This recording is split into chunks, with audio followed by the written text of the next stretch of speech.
primeiros anos da Escola Celso Miller do Amaral, que é o professor Kevin. Sejam bem-vindos a mais uma nossa videoaula aqui. E o conteúdo da nossa aula de hoje é sobre Roma, ou Atenas e Esparta, as duas principais cidades e estados da Grécia. Então, pessoal, a gente estava tratando nas duas primeiras, nas aulas antepassadas, né, nos vídeos passados, sobre a formação da civilização grega a partir dos 4 povos principais, como era a civilização cretense, a civilização micênica, os primeiros embriões, né, do que passou a ser a civilização grega. Então, agora a gente já vai passar para a Grécia em um pouco mais solidificada, no período homérico, que vai ser caracterizada pelas duas obras principais, a Ilíada e a Odisseia, que foram escritas por esse cara aqui, ó, o Homero. A sociedade ela era organizada em gênos, que eram basicamente grupos familiares que compunham essa primeira organização da sociedade grega. Os reis eram chamados de basileus, e eles eram ao mesmo tempo chefes políticos, militares e religiosos. Então, essa configuração de gênos, fátrias, que era uma outra configuração social também, e as tribos vai dar origem ao que nós conhecemos como as cidades-estado ou a polis.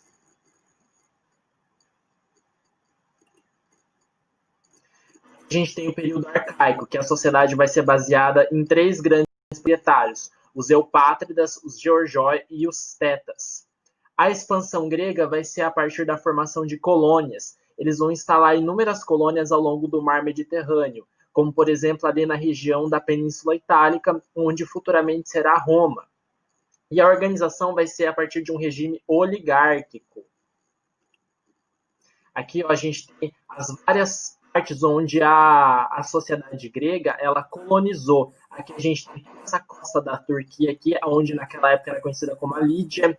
Aqui a gente tem certas partes ó, da Península Itálica e até aqui, ó, perto da Península Ibérica, onde hoje é a França. Então ele navegou por muitos lugares, foram por muitos territórios mesmo. A África também, ó. A formação da polis vão ser cidades-estado, ou seja, cada cidade ela era independente entre si, elas tinham inúmeras diferenças e elas também eram independentes e autônomas. Então, por isso fala-se que era uma cidade-estado. Porém, todas elas compunham esse território da Grécia. As divisas naturais, ou seja, elas eram muito distantes entre si, e por conta disso, por conta dessa divisão natural que a própria natureza impunha, elas adquiriam características próprias que as diferiam de outras. Elas eram independentes autônomas e elas tiveram uma evolução política diferente. Algumas começaram com a aristocracia, outras foram para a democracia e etc. As principais cidades-estados que nós tivemos na Grécia foi Atenas, Esparta, Corinto e Tebas, que eram as principais. Esparta está ali na região chamada Lacônia, onde é a península do Peloponeso. Depois a gente vai mostrar no mapa. Ela foi fundada pelos dórios. Era uma sociedade profundamente militarista. O que era isso? Eles tinham uma cultura militar muito forte. Os espartanos, que estavam no topo da pirâmide social, era a elite militar, que eram os grandes proprietários. Os periecos, que estavam ali no meio, eram os pequenos proprietários, eles eram livres. E os ilotas, que eram escravos, que eram prisioneiros de guerra, né, que eram vencidos, de povos conquistados que eram vencidos. Então, eles eram aprisionados como escravos. A legislação elaborada por Licurgo, que foi um dos grandes reis, né, um dos grandes líderes lendários de Esparta. A Ápela era a Assembleia dos Espartanos. A Gerúsia, que era como se fosse tipo um conselho de anciãos, só para a galerinha mais velha lá, de mais de 60 anos. Funcionava como um poder legislativo e judiciário, ou seja, ele elaborava leis e as executava. Os éforos era basicamente o poder executivo. Existia uma diarquia, ou seja, a existência de 2 reis com funções militares e religiosas. Era uma sociedade oligárquica e aristocrática. Aqui nós temos uma imagem da organização política. Os éforos aqui em cima, aí a Ápela, que era a instância inferior, os ecos aqui no finalzinho, altas tipo na base. Os espartanos, né, eles tinham essa cultura militar tão forte que o treinamento começava a partir dos 7 anos de idade.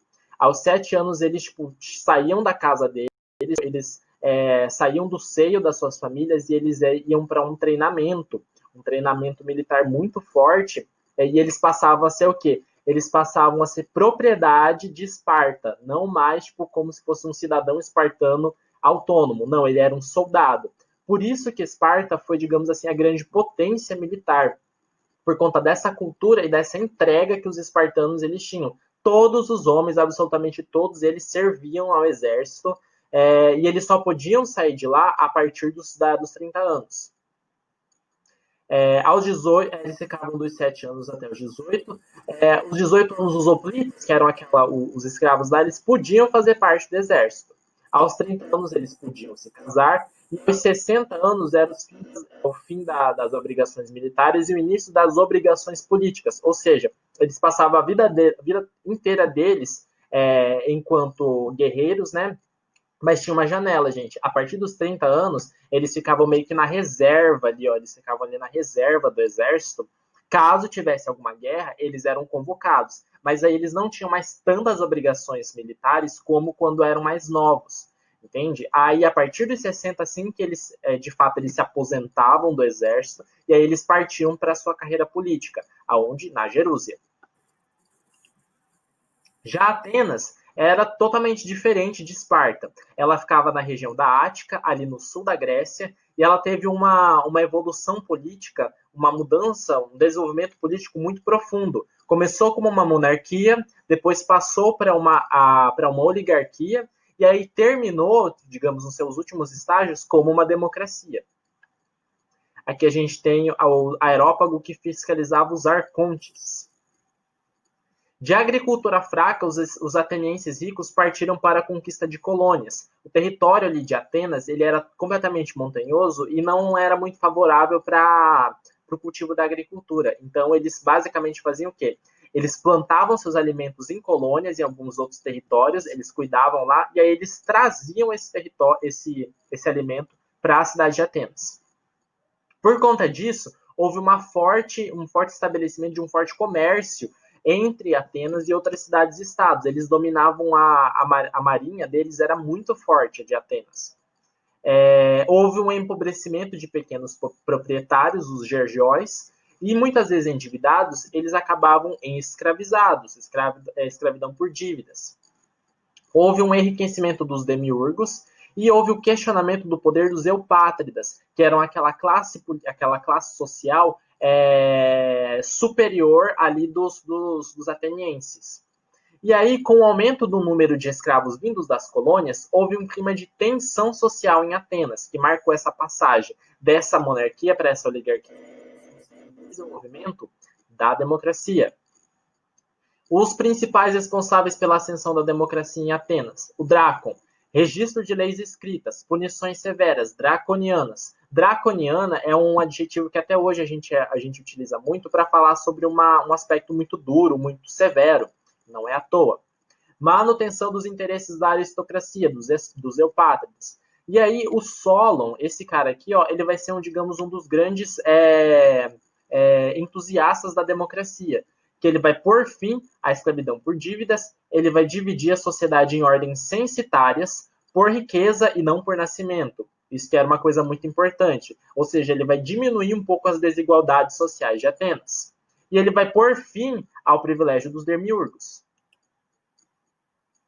E aí a estrutura política formada por Solon vai ser a Bulé, que vai ser um conselho de 400 representantes de toda a polis de Atenas, incluindo as colônias. A Eclésia, a Assembleia Popular, que aprovava as leis criadas pela Bulé. E o Eliel, o Tribunal de Justiça aberto a todos os cidadãos de Atenas, ou seja, todos teriam voz.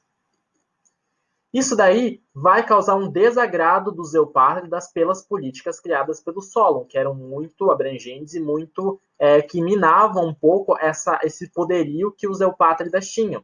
E aí nós vamos ter inúmeras lutas, disputas sociais em torno disso. Aí a gente vai ter o advento das tiranias e das ditaduras. Os principais vão ser o quê? O Psístrato, o Hiparco e o Hípias. E aí o Clístenes, esse cara aqui vai ser o último, ele vai derrubar, vai ser responsável por pôr fim ao último governante tirano de Atenas e vai iniciar as reformas que vão levar Atenas ao ápice do seu desenvolvimento cultural e político. Ele vai dividir a polis em basicamente 10 tribos, chamados de demos, e cada uma vai eleger 50 membros para a Bulé, que era a Assembleia Popular, que iriam se revezar no governo. E aí a eclésia vai ter seu poder aumentado. Vai haver a criação do ostracismo. O ostracismo ele era um mecanismo que era acionado quando alguma pessoa falhava com a democracia, não estava de acordo com os ideais democráticos, né? E ele era o quê? Ele era retirado do convívio da sociedade.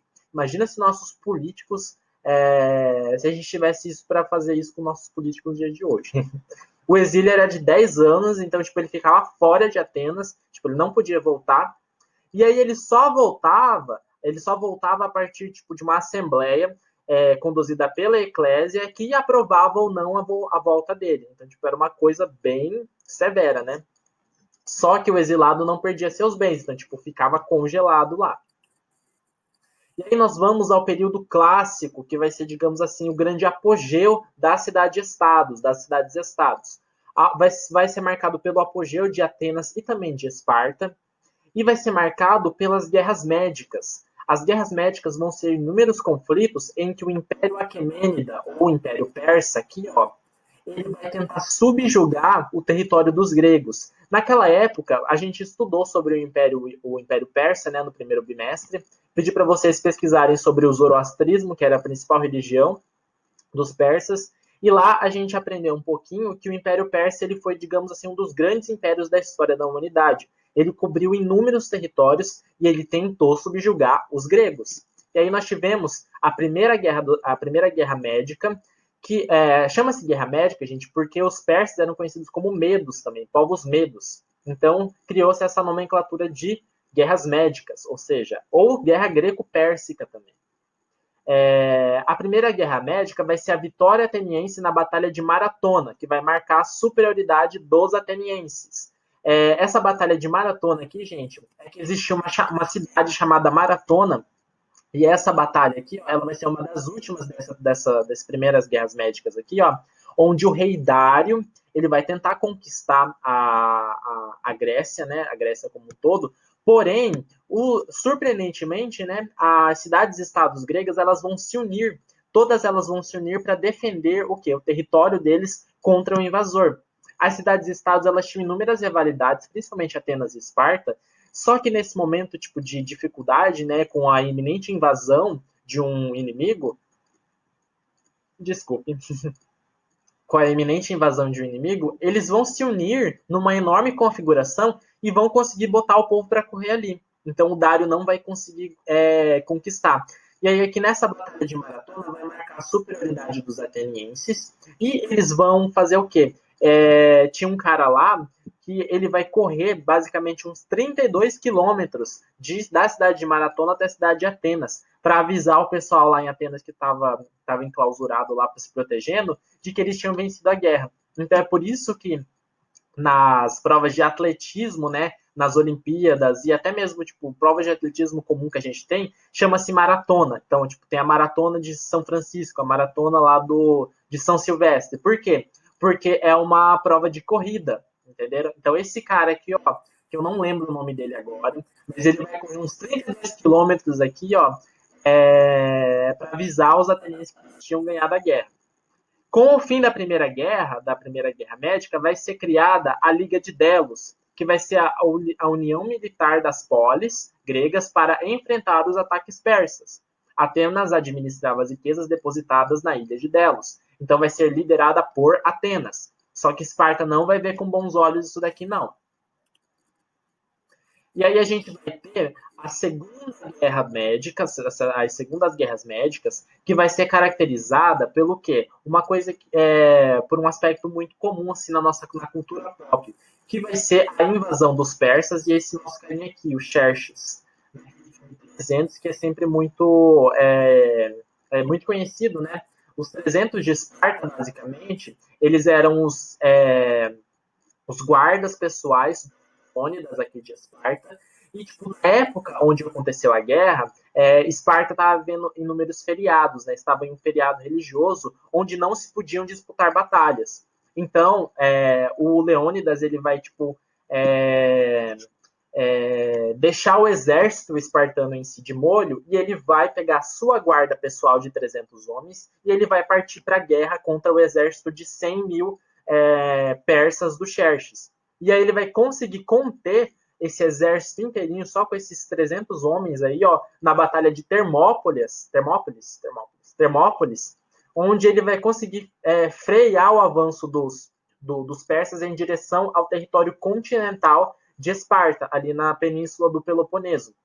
Então é por isso que é um fato histórico tão significativo e tão conhecido, né? Porque 300 homens conseguiram impedir o avanço de um exército de basicamente 100 mil.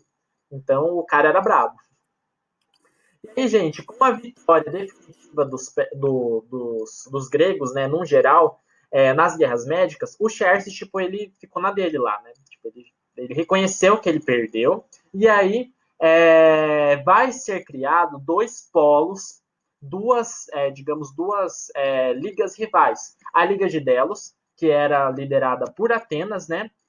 Que vai ser caracterizada por um imperialismo ateniense, e a Liga do Peloponeso, ou Confederação do Peloponeso, liderada por Atenas. E as duas vão disputar um enorme conflito que nós vamos ver na próxima aula. Mas aí o período clássico em si, gente, então ele vai ser esse período do quê? Da glória de Atenas, da glória da democracia também, da filosofia ateniense em si, onde Atenas vai atingir o seu máximo poder e também vão iniciar os inúmeros atritos com Esparta. Agora a gente vai partir para o próximo conteúdo, que é sobre a cultura dos gregos. A religião deles era politeísta, né? Os deuses eram antropomórficos, ou seja, eles tinham formas físicas humanas, mas aspectos também tinham o quê? Formas de animal. A imortalidade da alma. Os deuses, eles eram imortais, ou seja, tipo, eles nunca morriam. E eles só eram imortais porque eles bebiam o néctar dos deuses. Ou seja, tipo, era uma bebida lá que eles ficavam bebendo que dava imortalidade para eles. Então tem certos personagens que tentam roubar da mitologia grega, né, que tentam roubar o néctar, são punidos. Outros conseguem tomar o néctar e se tornam semideuses. É uma explicação mitológica do mundo. As mitologias, gente, no geral, elas servem para quê? Elas servem para justificar, elas servem para explicar um aspecto da vivência de certos povos que não tem explicação, entende? Então, por exemplo, um aspecto da mitologia que a gente pode adquirir da nossa sociedade, por exemplo. O trabalho que eu passei para vocês sobre o dilúvio. O dilúvio, ele pode ser encarado como um fato mitológico, como uma história mitológica. O que isso quer dizer? De que foi uma história criada para representar, para explicar certas evidências, certos aspectos da sociedade que a criou, que não tinha explicação lógica, entende? Então, a mitologia, o mito, ele vem antes da ciência. E aí fica a cargo da ciência a comprovação ou o rechaçamento desse mito. Entenderam? Então, assim como as inúmeras mitologias, na Grécia também a gente tinha inúmeros contos de criação do mundo. Aqui a gente tem a divindades gregas, a castração de Urano. Esse episódio da mitologia grega aqui faz referência à castração do titã Urano, que após dar à luz a seus vários filhos, ele é castrado porque ele seria responsável pela destruição do mundo. E não é diferente de que ele é pai de Cronos. E Cronos é quem? O titã do tempo, que foi responsável pela guerra civil entre os deuses e os titãs. E os titãs perderam. E era pai de Zeus também. Divindades gregas. Reia entrega uma pedra a Cronos no lugar de Deus. Isso daqui, de Zeus. Isso daqui, gente, faz referência a um outro episódio também da mitologia grega, que faz referência ao mito de que Cronos tinha recebido uma profecia de que um dos seus filhos seria morto. Seria morto, iria matá-lo. Então, o que, que ele vai começar a fazer? Ele vai começar a comer todos os filhos que ele tem. Aqui, ó, a Réia é a esposa dele. Ele vai começar a comer todos os filhos que eles vão ter. E aí, quando chega a vez de Zeus, a Réia vai entregar o quê? Vai entregar uma pedra no lugar do filho, né? E vai exilar os Zeus na ilha de Creta. E aí o Cronos vai comer essa pedra. E aí no final, depois, durante a guerra, o Zeus mata. Na verdade, ele não mata, ele coloca tipo, o pai dele em prisão perpétua lá no Tártaro. As divindades gregas. Temos 12 principais deuses gregos. Zeus e Hera, que era o casal 20, né? Zeus, os deuses, e Hera, a rainha dos deuses, rainha deusa da justiça, das mulheres, etc. A Hera, coitada, era tipo, a mais chifruda do Olimpo, coitada, porque ela era extremamente ciumenta e o Zeus chifrava ela torto a direito. Poseidon é o deus dos mares, deus das águas também. Ele era irmão de Zeus aqui, ó, irmão de Hera também. Hestia era a deusa do fogo, se eu não me engano. Hades e Perséfone. Hades era também irmão de Poseidon e de Zeus, e Perséfone, ela é filha da Deméter, que era a deusa da agricultura. A Perséfone, gente, ela era uma moça muito bonita e ela acabou sendo raptada por Hades aqui. Essa estátua que faz referência a isso chama-se o Rapto de Perséfone, porque o Hades, tipo, ele vivia na friend zone, coitado. Ele, tipo, nenhuma mulher queria se relacionar com ele porque ele vivia no Tártaro, né, gente? Então, tipo, quem que vai querer viver lá no inferno? E aí ele vai raptar a Perséfone aqui, a filha de Deméter. A Deméter vai ficar fula da vida, né? Vai ficar possuída. E aí ela vai ameaçar, tipo, ela não vai mais, tipo, semear e cultivar a agricultura no mundo. E aí isso vai causar, tipo, uma grande preocupação nos Zeus. Porque se não tiver nada para comer, se não tiver agricultura, né? As pessoas iam morrer de fome. E aí ele vai tentar fazer o quê? Vai tentar fazer uma diplomacia ali entre a Deméter e o Hades, porque, tipo, ela tava puta da vida mesmo, ela queria a filha dela de todo jeito, e errada não tava, né, gente? Ela foi raptada. Só que daí vai acontecer uma coisa, de que quando você tá no Tártaro, né, você não pode comer absolutamente nada que te derem lá. E aí a burra da Perséfone vai lá e come uma romã. Então, tipo, ela de um jeito ou de outro, ela ia ficar presa lá para todo sempre. Então, o jeito que eles encontraram era de que 6 meses a Perséfone ia ficar junto com a mãe dela na Terra, no Olimpo, né? E durante os outros 6 meses do ano, ela ia ficar junto com Hades no submundo. E aí criou-se o quê? Criou-se a história de que durante o tempo em que Perséfone estava com Deméter, a Deméter estava feliz, ela conseguia semear a terra, tipo, as colheitas davam uma boa colheita e etc. Então, isso daqui era o quê? Seria a primavera e o verão. E aí, quando a Perséfone vai ficar com Hades no submundo, né, os outros 6 meses, vai ser o período em que a Deméter vai estar triste, ela vai estar deprimida sem a filha dela, e isso vai corresponder ao quê?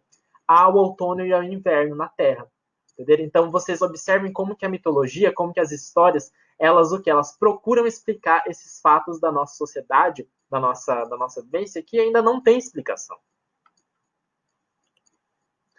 Ares e Afrodite. O Ares é o deus da guerra e a Afrodite é a deusa do amor. Essa daqui, gente, é a Vênus de Milo, na verdade, essa imagem aqui, ó. A Vênus de Milo, ela era uma escultura romana, representando a deusa Vênus, que na mitologia romana corresponde à deusa Afrodite. Apolo era o deus Sol, era digamos, um dos deuses mais bonitos assim que existia. E era deus também das mulheres, e ele era muito famoso, ele era muito querido, assim, muito popular. Dionísio ele era o deus do teatro, deus do vinho. Na mitologia romana, né, o deus correspondente dele é Baco. E lá eles faziam umas festas chamadas bacanais. E, tipo, bacanal nos dias atuais é, tipo, sinônimo do quê? De luxúria, de uma coisa... de muita sacanagem, assim, digamos, né? Então, basicamente, era isso que acontecia nessas festas. Tipo, aconteciam orgias enormes. Tipo, bicho, acontecia tudo o que vocês imaginam. E na Grécia aqui eram as dionisíacas, que se chamavam essas festas. E do mesmo jeito também, né, gente? Acontecia durante o Festival do Vinho e rolava de tudo que vocês podem imaginar. Hermes era o mensageiro dos deuses. Aqui, ó, se vocês observaram bem, ó, ele tem tipo duas asinhas no elmo, no elmo não, tipo na sapatilha dele ali, na sapatilha de gladiador. Quem assistiu Percy Jackson vê que tipo o Percy lá ele tem um All-Star, né, com as asinhas. É basicamente aquilo. Artemis era a deusa da caça. Ela era muito foda, gente. Tipo, ela caçava assim, tipo, horrores. Hefesto, eu não lembro qual que é esse deus Hefesto aqui. Atena era basicamente a deusa da sabedoria, a deusa da justiça. A cidade de Atenas tem esse nome por conta dessa deusa aqui, ó, gente. Ela era a mais popular de Atenas. Hefesto, eu não lembro qual que é o Hefesto. Jogos Olímpicos. Talvez o grande legado que os gregos deixaram para a gente, que é presente até os dias atuais. Esse ano, infelizmente, a gente teria uma Olimpíada, a Olimpíada do Japão, porém, por conta da pandemia, né, infelizmente, foi o quê? Foi adiada para o ano que vem, de 4 em 4 anos. Os Jogos Olímpicos modernos eles vão começar em 1896, onde a primeira edição vai ser em Atenas. E aí, depois de 112 anos, eu acho, se eu não me engano, em 2004, sei lá, 112, cento e poucos anos depois, em 2004, vai ter de novo a Olimpíada em Atenas. As Olimpíadas vão voltar para a Grécia. Também conhecidos como os Jogos Pan-Helênicos, ocorriam na cidade de Olímpia em homenagem a Zeus a cada 4 anos. Era a chamada trégua sagrada, ou seja, tipo, todo mundo festava, né, nesse período de Jogos Olímpicos, não podia haver guerras, não podia haver batalhas, tipo, a coisa era extremamente séria. Durante as guerras médicas ali, ó, eles não, tipo, por conta disso, eles não praticaram, né? Mas durante a Guerra do Peloponeso, que vai ser a guerra civil entre Atenas e Esparta, eles vão parar a guerra para jogar os Jogos Olímpicos. Haviam 6 modalidades: lançamento de disco, corrida, luta livre, pugilismo, corrida de carros, lançamento de dardos, que são basicamente até hoje praticados. A gente tem vasos representando cenas dos Jogos Olímpicos. Aqui, armas. Outras muito significativo vai ser a filosofia. A filosofia vai ser uma invenção dos gregos, ela vai ser, digamos assim, originada, ou seja, vai dar um pontapé inicial com esse cara aqui chamado Tales de Mileto.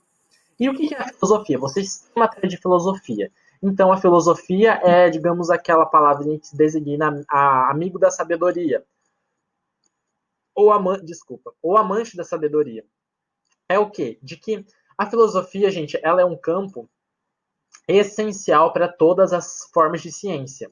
Uma ciência, gente, ela só existe a partir de duas coisas: teoria, metodologia e não é plataforma aqui, diretriz filosófica, digamos assim. Ou seja, uma coisa que norteia um pensamento que dá funcionamento a toda a teoria que aquela ciência vai pregar. Entenderam?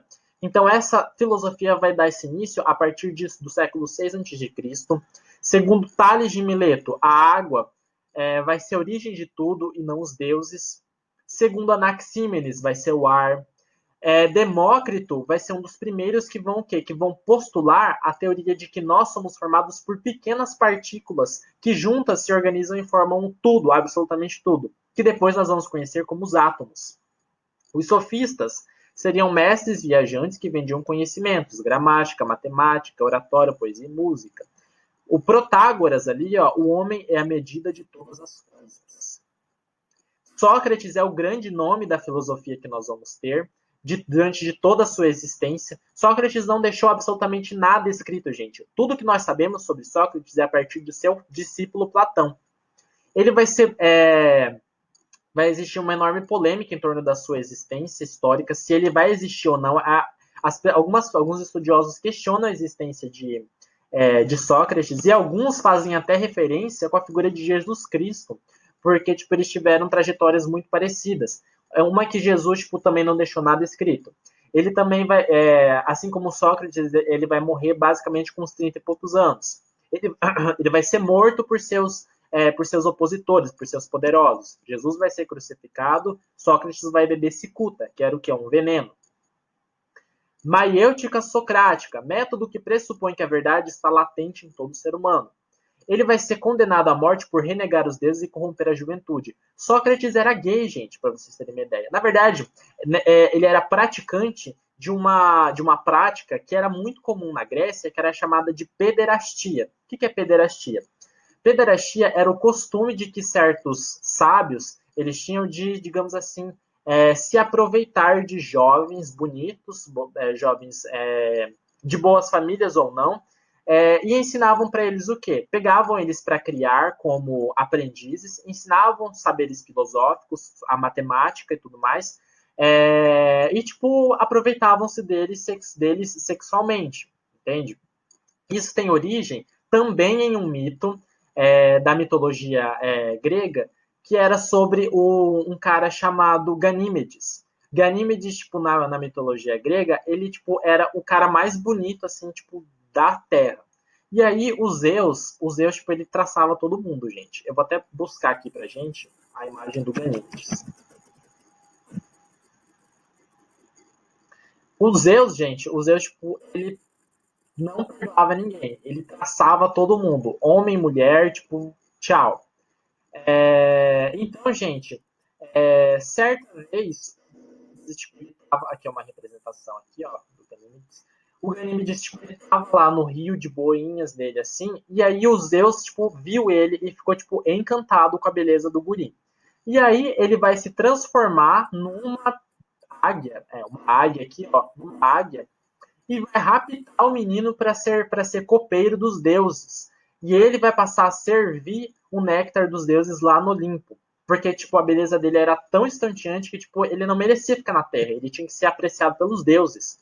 Os Zeus não era nem um pouco humilde, né, gente? E aí ele vai se tornar o copeiro dos deuses. Há relatos, gente, de que o Ganímedes aqui, segundo os estudiosos, é representado, tipo, os Zeus, segundo a mitologia, ele criou uma constelação para o Ganímedes, que é a constelação de Aquário. E em alguns tudo mais, o símbolo, né, do signo de Aquário é um copeiro. Tipo, é um cara que, tipo, tá jogando água, assim, entende? Então, gente, voltando aqui ao Sócrates, né, por conta, tipo, dessa prática dele, que era, tipo, comum, assim, a pederastia, né? Tipo, não era uma coisa reprovada naquele período. Então, ele acabou sendo corrompido, ele acabou sendo condenado, mas porque ele, tipo, questionava alguns aspectos da sociedade romana que eram muito caras para eles, como, por exemplo, o culto aos deuses. O Sócrates, tipo, não estava nem aí. Tipo, ele falava que os deuses não existiam. Então, tipo, isso nesse período aqui era o quê? Era uma heresia, né? Ele, tipo, por conta desse aspecto filosófico dele, tipo, ele foi condenado. Muito mais por quê? Por essa questão, tipo, dele colocar em xeque, colocar em dúvida, né, esses dogmas da civilização grega, mais do que por conta de sua homossexualidade. E o Platão, né, que, tipo, era o discípulo de Sócrates, que é, digamos, um dos grandes, basicamente o grande divulgador dos ideais de Sócrates, né, porque o Sócrates não deixou nada escrito. A filosofia é o meio de contemplarmos ou nos lembrarmos do mundo das ideias. Ele vai ser responsável por criar, digamos assim, aquela ideia da caverna, a caverna de Platão, que é uma coisa extremamente revolucionária. A caverna de Platão, que vai estar nesse livro aqui, ó, A República, basicamente vai ser o quê? Vai fazer referência de que nós vivemos em uma prisão, assim, interior e exterior também, e de que nós estamos tão ligados à nossa realidade de que a gente não se dá conta. E aí, uma pessoa que sai dessa caverna e ela encara o mundo real como ele é, ela fica tão maravilhada que ela tenta voltar para a caverna para avisar as pessoas que estão presas lá. Só que nós estamos aqui, tipo, tão presos assim na nossa realidade que a gente não liga. A gente acha que essas pessoas estão delirando. Então, é uma coisa extremamente reflexiva, assim, para a gente questionar a nossa própria existência. E que Platão aqui, ó, tipo, no século 5 a.C., ó, aqui formulou tudo isso daqui. Quem assistiu o filme Matrix, o Matrix, gente, é basicamente toda a caverna de Platão aqui.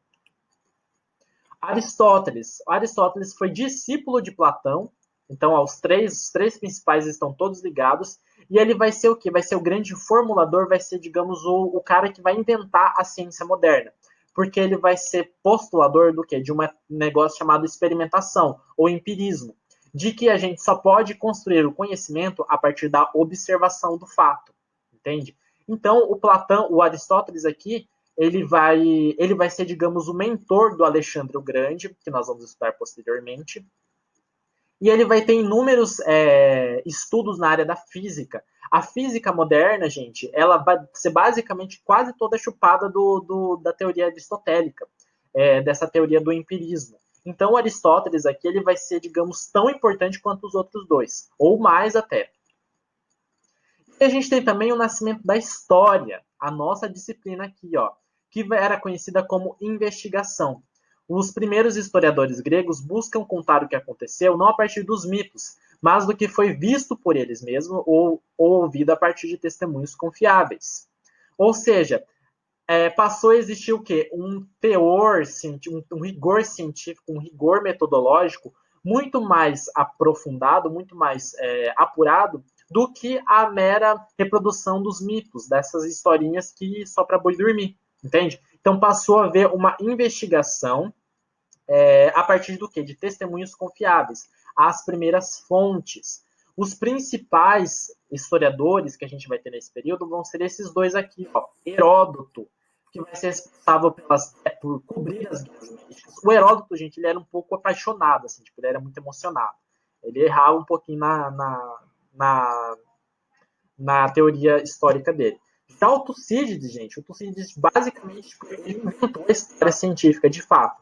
Ele vai ser responsável pela Guerra do Peloponeso e ele vai ser um dos primeiros também, muito importante para a medicina, porque ele vai descobrir, quer dizer que ele vai perceber que certas pessoas adquiriam imunidade de anos em anos nas epidemias que tinha em Atenas, entende? Então ele vai descobrir o quê? Essa questão da janela imunológica que nós tivemos.